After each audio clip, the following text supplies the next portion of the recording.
Programang ito ay rated SPG. Striktong patnubay at gabay ng magulang ang kailangan. Maaaring may masiselang tema, lengguwahe, karahasan, sexual, horror o droga na hindi angkop sa mga bata.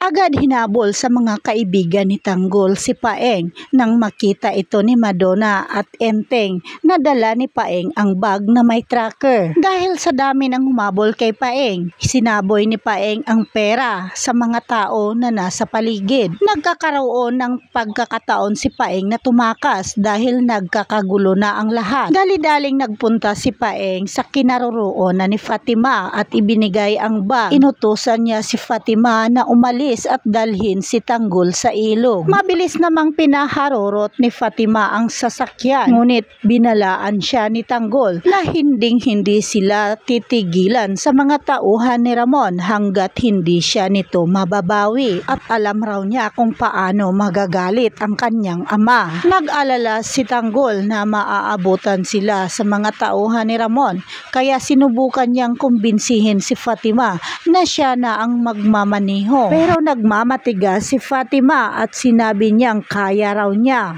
Nahalata ni Tanggol kay Fatima na kinabahan siya habang patuloy na nagmamaniho. Samantala, kinausap sa tauhan ni Ramon ang grupo ni Enteng. Pinabilis niya sina Enteng dahil mukhang nakakatakas na sila Fatima. Sinagot ni Enteng si Franco na hahayaan lang muna sila Fatima dahil kita pa raw nila ang tracker. Dumating na sila Fatima at Tanggol sa lugar na kung saan dapat niya iiwan si Tanggol. Sinabi ni Fatima kay Tanggol na doon na niya iiwan si Tanggol at umalis na siya. Kaya naman mabilis na umalis si Fatima, dala ang bag na may tracker. Sinubukang pinigilan ni Tanggol si Fatima. Sinabi niyang delikado ang ginagawa niya at tiyak na ikakapahamak raw ito ni Fatima ang bag na dala niya. Ngunit tumakbo si Fatima papalayo. Humingi siya ng tulong sa mga tao para makalusot. Naging sagabal sa mga tauhan ni Ramon ang mga tao para habulin si Fatima, habang si Tanggol naman